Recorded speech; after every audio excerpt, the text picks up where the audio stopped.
What's up, guys? Welcome to Box to Box Football. And yeah, technically we already done the video, but then Timi popped up, so we're going to have to redo it again. Welcome, Timi, back. Uh, Champions League just got done. Day 2 of it. Let's talk about the games. The first game, guys, we're going to look at today is Barcelona against Napoli. The game finished 3-1 to Barcelona and 4-2 on aggregate. Timi, as a Barcelona fan, tell me, what did you see from that game? From the game, I thought from the start there was like the build-up from Barcelona and to Napoli as if both teams are going into a game where they feel confident they can win. And then kickoff starts and it's a bit eerie. Napoli get like a slight chance to get in and could have scored. And then it eases. It's kind of like a weird feeling. And then Barca kind of spark into life in a few moments. They have all this stuff about the VAR or whatever. And then Messi is just Messi. And it's going well for them.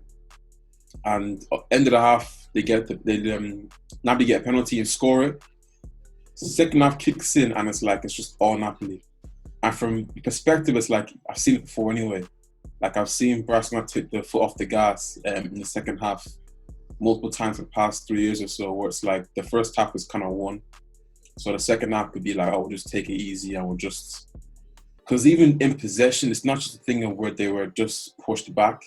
In possession, they didn't really look to make much of things. Like Frankie was looking lively, but players were just like, we'll keep it. And I heard Martin Keown go off and be like, just kill them off. But I don't know if it's whether the team can't do it anymore or if they're just like conserving their energy or saving their legs and just get past this game and go on to the next one. Or if mentally they're not there anymore. Maybe it's more Bayern Munich for the next game. I don't know. Yeah, tell me, what do you think of the game? What did you see?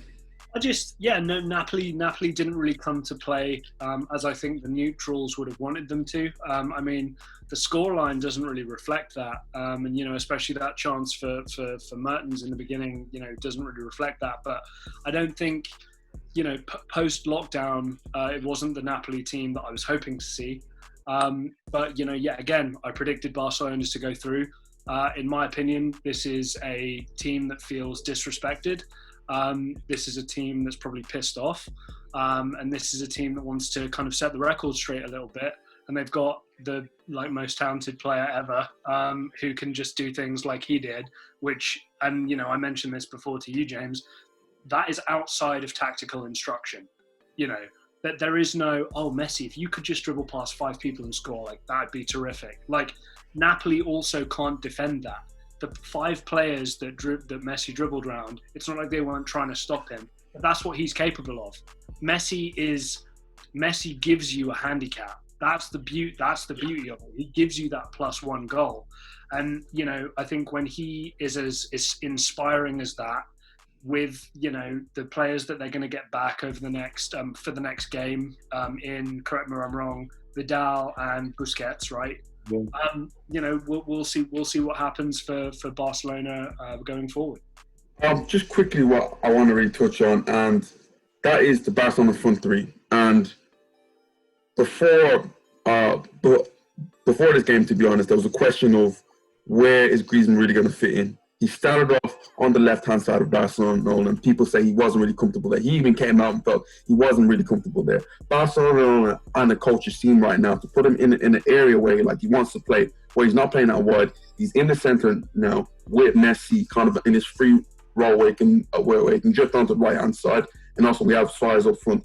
Timi, do you think that's something that you see Barcelona using for the rest of the tournament? The only reason I think... that's the case for Griezmann because Setien can't drop Suarez, and I think any manager who comes into Barcelona has a player like Griezmann who works so hard. Even the session before the game, they played an in-house friendly, and he was amazing after coming back from injury. And it's you can't drop a player who's working so hard and wants to try. The work rate and desire from Griezmann to get better and to make this to work it's incredible. Even after a few setbacks, he keeps going back and back and back. So as a manager, you feel compelled to start a player who's giving off this attitude and this work rate. But then you've got the other part of it, I've got players who are putting that pressure to be I've got to play every game. And he mentioned that as well in a press conference a couple of weeks ago or so, about how he can't drop certain players who've been in the club for a long time. So you've got Messi, you've got a hard-working Griezmann, and you can't really get Suarez out of the team. He played 82 minutes today or so. Like, so his arm is being like pulled. He's almost got to play these three and somehow make it work. Timmy, real quick, can he not play Suarez because it's Luis Suarez, or is it because he's that good and he's that player, or is there some sort of a kind of psychological, emotional blackmail pressure from Suarez and Emotional blackmail. That's a good way of putting it, to be honest. But his social pressure within the group and the dynamics of the group, is there a pressure that like, oh, if he doesn't start me, Football Manager-esque, I'm going to kick up the butt. I was going to say that as well. Do you know, like in FM, for example, you got the hierarchy of players. Yes. Dynamic. That's exactly what it's like. Kicking off a team leader. Yeah, you're dropping the team leader and you're putting him on the bench. And this team leader is also very good friends with the captain and the star player. Yeah. So what do? And this team leader is clearly not at the level as his teammates. Like, he's not. He's past it.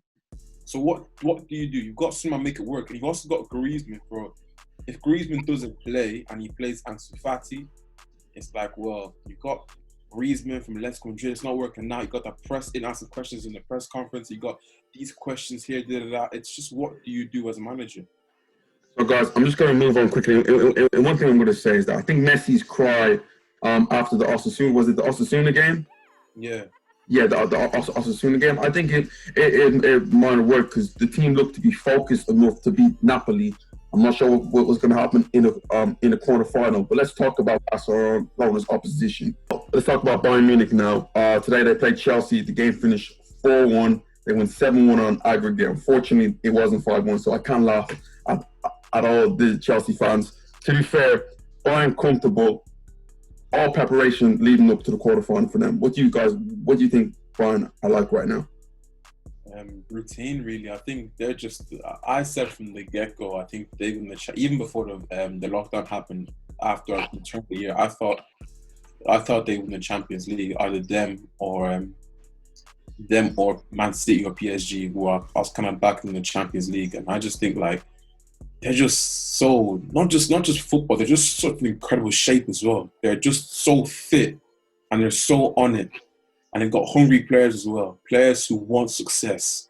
So they're now the benchmark. Jack, do you want to add to that? Yeah, I think, we talked about it before we started recording. Hansi Flick's come in. He's played 33 games as the manager. He's won 30 of them. 104 goals scored, 24 goals conceded. So that's an average of winning every game 4-1, which is quite something. And yeah, they're absolutely killing it now. There's no weakness, totally complete team. All the players that are linked to be leaving the club are kind of the more B-rate players, and these are still outstanding footballers. Yeah, it was a routine game. I don't think Chelsea expected to win. I don't think Bayern thought Chelsea would try too hard. Chelsea have got a Premier League to prepare for and a Champions League to qualify for coming up, so they didn't want any injuries. And I think Timi summed it up very nicely. Routine is the word that I would say. And Chelsea goes straight through in the Champions League. But guys, let's touch on the quarterfinal right now. This game, Barcelona versus Bayern Munich. Let's take it back to 2015 when Messi did not think the ball tag. I'm pretty sure it's still ringing in his head. But guys, tell me, how do you think this quarterfinal is going to go? Timi?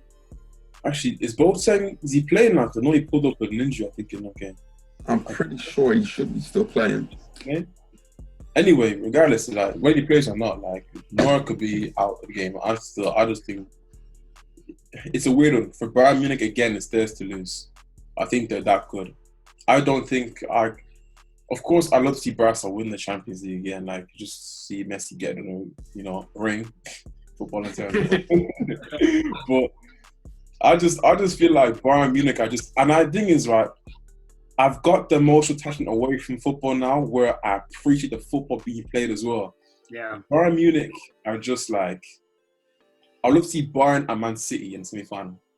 I'd love to see that happen as well, because they're just two almost hungry sides as well, who are just going to go and try to win the trophy as much as possible. And this Bayern team, I just think they're too strong, not just on the pitch for 11v11, but also in depth as well. To come off from the bench, Coutinho, whether it's anyone really off the bench, come on Bayern Munich and try and change the game. Brass don't have. So I think in a one game up, I think Bayern are definitely favourites to go through. Jack? Yeah, no, I agree with pretty much everything Timmy's just said there. I've got like 2 or 3 little things that I just think people should consider before thinking about the game. The Barca team, I think, like I said before, are very motivated, a little pissed off, feel a bit underappreciated. I would wonder, how often do Barcelona go into games being the underdog? I think that's an interesting psychological impact on the manager and the team, and I think that'd be interesting. I would also look at the games being played in Portugal. It's a shorter trip for Barcelona, more similar kind of environment, I think, than what they'd be used to in terms of maybe the weather, maybe the culture. Yeah. Just wonder what kind of impact that might have, if anything at all. I know it's still a neutral ground, but I'd say it's more difficult maybe for a German team to travel to Portugal than a Spanish team to travel to Portugal. That might not be neither here nor there. But then finally, Lionel Messi's really, really, really good at football. And like I said, he gives you a handicap. And at any point, Messi can do like what he did to Boateng, do like what he did against Napoli. You've immediately got a goal lead. So my head says Bayern Munich, but if Messi just puts on a show, scores a brace, and then we see a Suarez getting on the end of a cross, I'm not going to be too shocked either. But my prediction would probably be Bayern. This could be, to me, the weirdest one here, because it's the first time you may really watch Barcelona and see them really grind out a game. They're not going to go there and play the expansive football the way that they usually do. I feel like if they do decide to go toe-to-toe with this Bayern Munich team, they will get played off the park. If they do sit back, withstand pressure, with the ability of Lionel Messi there, you never know what could happen. And they have that ability. If even Griezmann and Suarez there, so they do have a chance. But if I'm going to put all my chips on the table, Bayern Munich should go through. But yeah, guys, I've had my say. Timmy's had a say. Jack's had a say. Let me know what you guys think. Comments down below. Thank you for watching Box to Box Football, and we'll see you next time.